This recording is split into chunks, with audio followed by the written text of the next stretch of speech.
Hi everyone, today we will talk about how to fix Facebook session expired 2023. To know how to fix Facebook session expired 2023, you should just go to settings like this. You will click.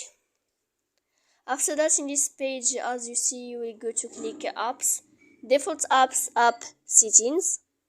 When you will see this page, you will go down to find the application of Facebook. As you see here, you will go to Facebook. When you will enter here, you will go to this page and you will go down to click for stop. When you will end this, you will enter to storage.